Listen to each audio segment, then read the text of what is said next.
Olá, tudo bem com você? Muito bom dia. 4 estados dizem que pretendem baixar o ICMS do diesel. Mas outros 17 e o Distrito Federal descartam essa possibilidade. A Agência Nacional de Transportes Terrestres volta a se reunir para discutir a tabela do frete. PT lança a candidatura de Lula e ex-presidente garante que vai disputar até as últimas consequências. Encontro mais aguardado do ano. Donald Trump e Kim Jong-un já estão em Singapura para a cúpula histórica. E na semana da abertura da Copa do Mundo de Futebol, vamos conhecer a equipe do país anfitrião.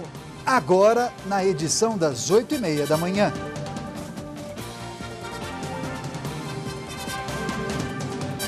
Olá, muito bom dia. Hoje é segunda-feira, estamos começando a semana, 11 de junho de 2018. Legal, vamos começar o jornal girando as manchetes dos sites dos principais jornais, começando hoje com a Folha de São Paulo, que já aparece para você. Uma pesquisa do Instituto Datafolha mostra que a situação do país piorou para 72% da população. Em meio às incertezas sobre a retomada do crescimento e os impactos da paralisação dos caminhoneiros, 7 a cada 10 brasileiros avaliam que a situação econômica do país se deteriorou nos últimos meses. No site do Carioca O Globo, sem Lula e Joaquim Barbosa na disputa, brancos e nulos disparam em pesquisa. Nos cenários sem Lula, enquadrado aí na ficha limpa, com o ex-ministro do STF, Joaquim Barbosa, fora da disputa, aumentou significativamente o número de eleitores que se declaram sem candidato. Os votos brancos, nulos e indecisos bateram em 34%. No site O Dia, um destaque do Rio de Janeiro. Foi encontrado o 7º corpo na região da Praia Vermelha, Zona Sul. 7 pessoas foram achadas mortas na região 2 dias após intensos confrontos nas comunidades da Babilônia e do Chapéu Mangueira.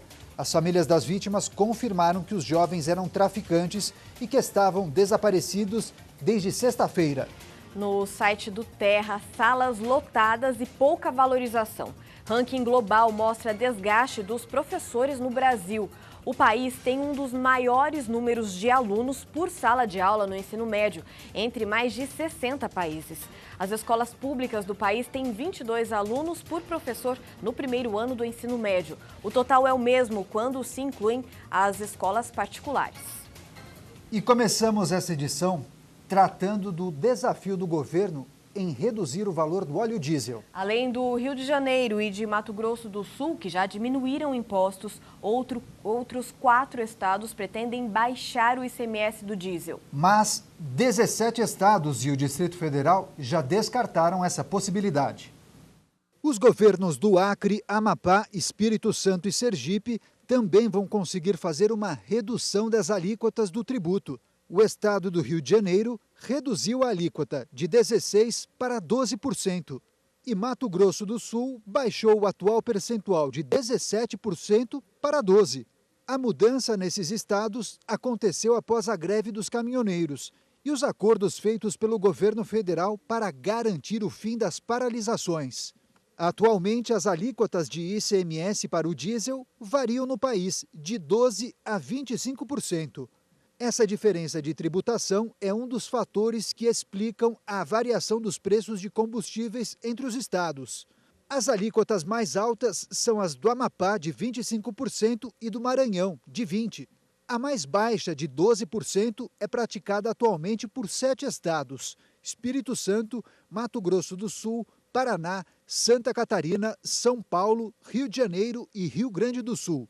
Das 27 unidades da federação, 17 descartam a possibilidade de avaliar uma redução das alíquotas sobre o diesel, citando, sobretudo, falta de espaço fiscal para abrir mão dessa arrecadação. Outros 4 estados, Roraima, Amazonas, Maranhão e Alagoas, ainda não responderam se vai ser possível baixar o ICMS do diesel. A ANTT, Agência Nacional de Transportes Terrestres, volta a se reunir hoje com representantes dos caminhoneiros para discutir a tabela do frete. A última versão do documento foi publicada na quinta e revogada horas depois, em razão das reclamações da categoria. E depois de muita polêmica e 2 tabelas que não deram certo, o governo já admite o fim da tabela de fretes. para não ter mais uma decisão que pese contra o Planalto, a torcida é para que a saída para esse impasse venha do Poder Judiciário.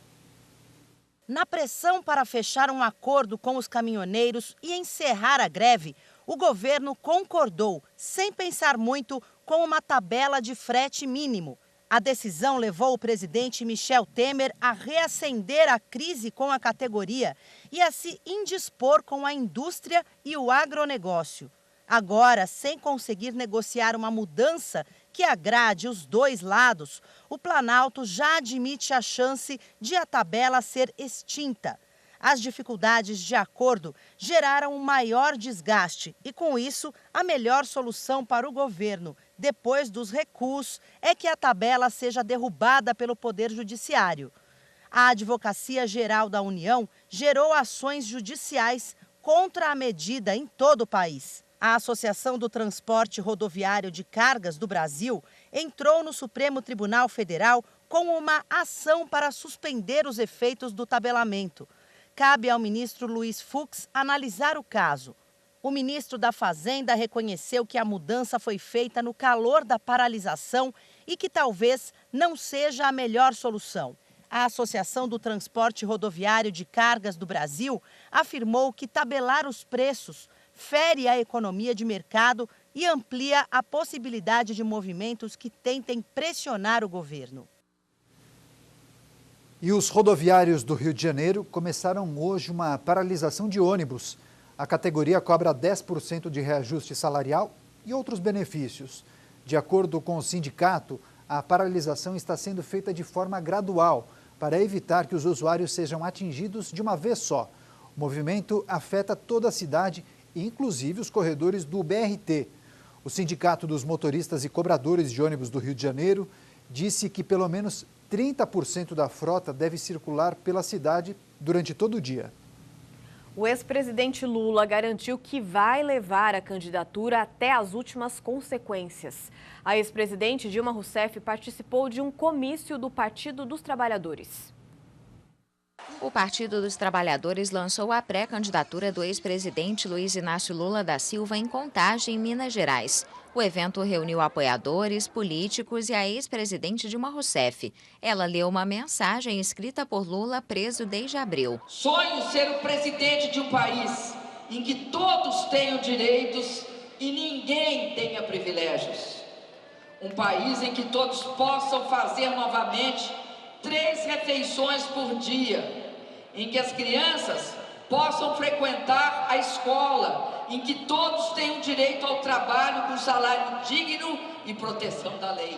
Sei que minha candidatura representa a esperança e vamos levá-la até as últimas consequências, porque temos ao nosso lado a força do povo. Lula também reafirmou que a destituição de Dilma em 2016 foi um golpe e que ele foi preso sem provas. Partidários declararam apoio à candidatura do ex-presidente, que ainda é incerta. A esperança do brasileiro é que libere o Lula, que ele seja solto para poder dar esse prazer e os brasileiros votarem nele. Lula foi condenado a 12 anos e 1 mês de prisão por corrupção passiva e lavagem de dinheiro. Desde o dia 7 de abril, ele cumpre pena na sede da Polícia Federal em Curitiba. Primeira parte dos destaques internacionais. 3 pessoas morreram em confrontos entre manifestantes e policiais durante protestos contra o governo da Nicarágua. Os bloqueios nas estradas do país aumentaram neste final de semana. Novos confrontos entre manifestantes e policiais deixaram mais mortos na Nicarágua. A polícia deve garantir a segurança das pessoas, mas são eles que atiram contra nós. Os confrontos ocorreram no sábado em Masaya, durante os protestos contra o governo e no momento em que os bloqueios nas estradas de quase todo o país aumentaram. A Associação Nicaragüense de Direitos Humanos pediu que a população se abrigue em casa e proteja os manifestantes. Temos que tirar essa polícia corrupta daqui, há muita injustiça. Há muitas coisas acontecendo aqui em Masaya. No futuro estaremos livres deste governo. O Centro Nicaragüense de Direitos Humanos já contabiliza mais de 130 mortos desde o início dos protestos, em 18 de abril. Os manifestantes pedem a renúncia do governo do presidente Daniel Ortega, um ex-guerrilheiro que está no poder desde 2007. E na Espanha, uma corrente humana foi formada ontem em várias cidades do País Basco para pedir o direito à independência da região. E o evento foi grande, viu? Os organizadores afirmaram que mais de 170 mil pessoas participaram do movimento.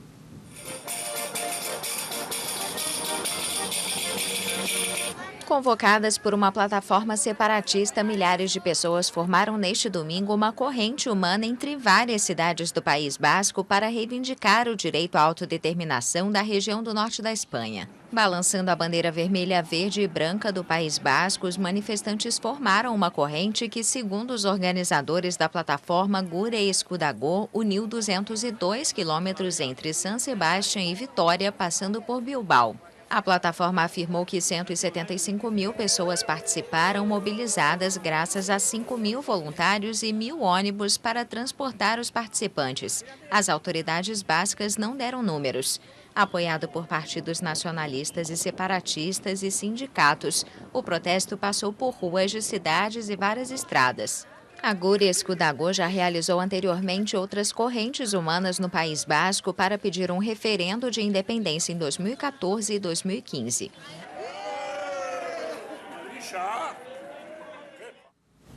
Oito horas e 45 minutos, depois do intervalo, você vai ver o encontro mais aguardado do ano. Donald Trump e Kim Jong-un já estão em Singapura para a cúpula histórica. E na semana da abertura da Copa do Mundo de Futebol, vamos conhecer a equipe do país anfitrião. Os detalhes daqui a pouquinho. Até já!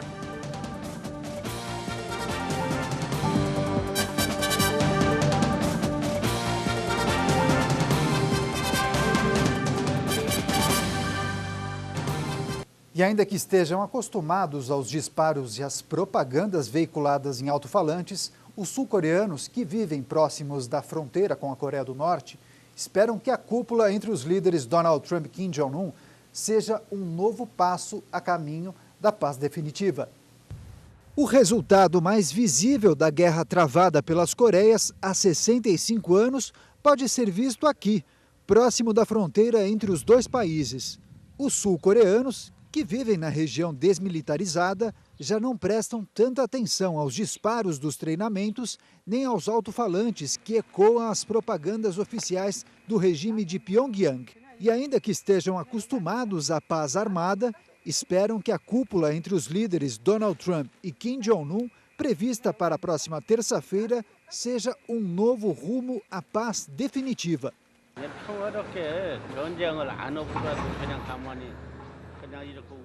Podemos continuar vivendo assim, mas se ambas as partes quiserem, podemos dar as mãos e viver juntos como coreanos, passar de um lado para o outro.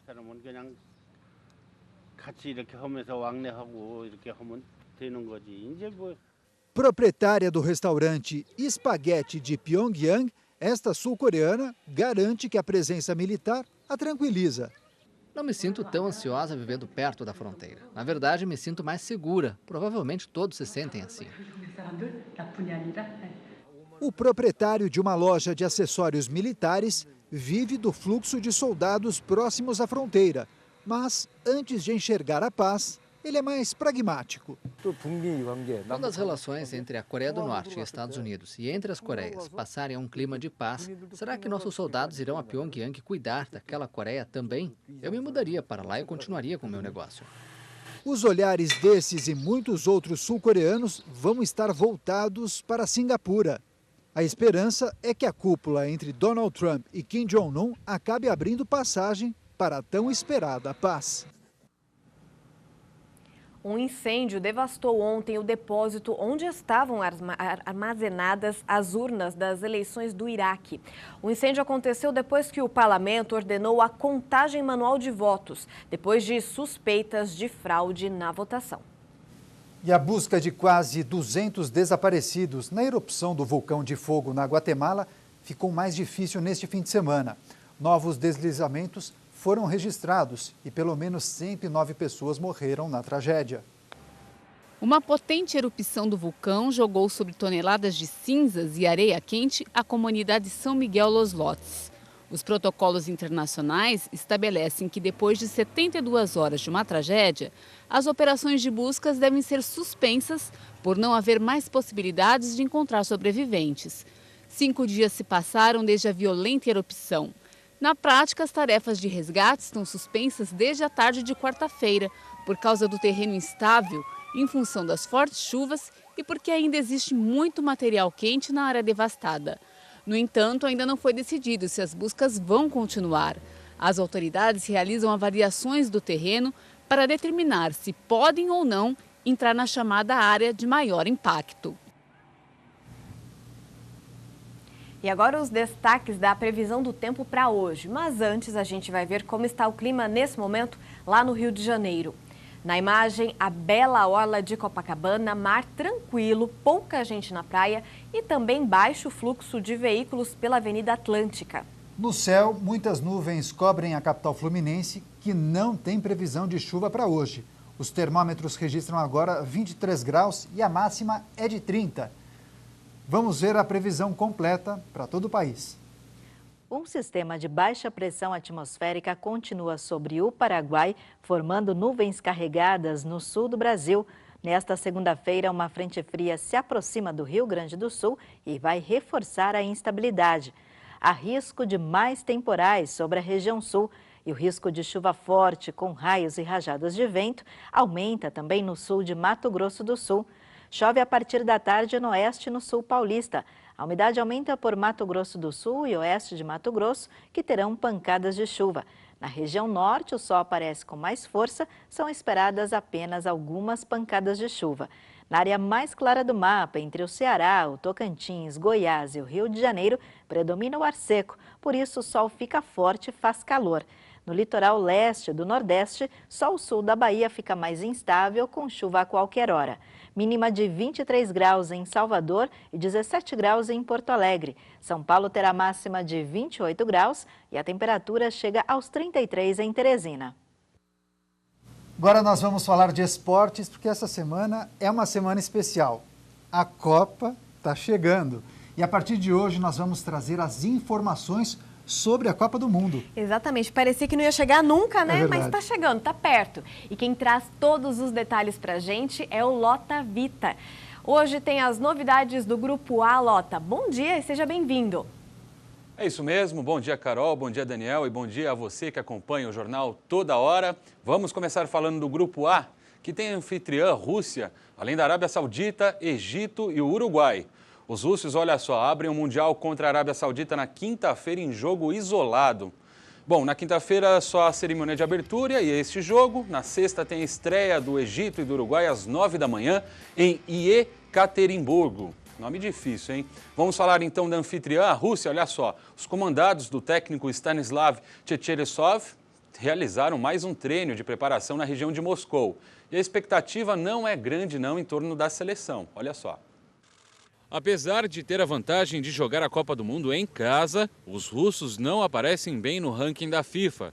Estão, olha só, na 70ª colocação, a pior entre as 32 seleções que participam do Mundial. A estreia será na quinta-feira, meio-dia pelo horário de Brasília, contra a Arábia Saudita, em Moscou.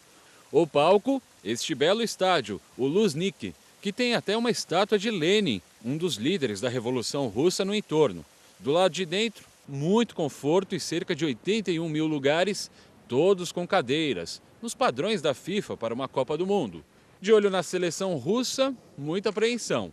Nos 2 amistosos de preparação, nenhuma vitória. Um empate contra a Turquia em 1-1 e uma derrota para a Áustria por 1-0. Se a seleção do país sede não inspira confiança, a meta é fazer pelo menos mais bonito que a África do Sul em 2010, por exemplo. A única anfitriã na história da Copa do Mundo que não conseguiu passar da fase de grupos na competição. Então vamos ver quais serão os próximos compromissos da seleção russa depois da estreia. No dia 19, terça-feira da semana que vem, enfrenta o Egito em São Petersburgo. A partida começa às 3 da tarde aqui pelo horário de Brasília. E os russos fecham a primeira fase no dia 26, uma segunda-feira, às 11 da manhã, contra o Uruguai em Samara. Vamos falar um pouquinho agora de seleção brasileira. Os comandados de Tite venceram a Áustria por 3-0 no último amistoso antes da Copa do Mundo. O técnico Tite elogiou o Neymar, que fez um lindo gol, e disse não saber o limite do craque. O Brasil jogou o último amistoso antes da estreia na Copa do Mundo da Rússia. O técnico Tite fez elogios a Neymar, após o atacante marcar um golaço na vitória do Brasil por 3-0 sobre a Áustria. Eu não sei o limite do Neymar. A capacidade técnica e criativa dele, ela é impressionante. E quando ele consegue, a gente consegue acionar ele no último terço do campo, ele é letal. Neymar jogou 82 minutos na partida e fez o segundo gol do Brasil. Tite se mostrou orgulhoso da equipe e o auxiliar técnico Silvinho também se mostrou entusiasmado com o desempenho da seleção. Toda a fase de preparação foi muito bem feita. Estamos felizes por toda ela, não só pelos resultados, mas pelo desempenho e, sobretudo, por algumas coisas que ficaram nesses 2 jogos que vão nos ajudar muito no Mundial, mas uma parte que ainda falta nós vamos completar na Rússia e esperamos fazê-lo bem nessa próxima semana. Há uma semana da estreia contra a Suíça, Tite não garantiu que o time que iniciou a partida contra a Áustria vai ser o mesmo no primeiro duelo da Copa do Mundo. O Brasil integra o Grupo E e a estreia na competição acontece no dia 17 de junho. Bom, eu volto à 13h com destaques do Grupo B. E já apresento, acontece agora às 10 da manhã. Até já. Muito legal, Luiz Otávio Vita, também conhecido por Lota Vita, eu não é? Exatamente. Ponto final nessa edição. Nós agradecemos demais a sua companhia e audiência. E a gente te espera na edição de 1 da tarde. Bom dia, tchau.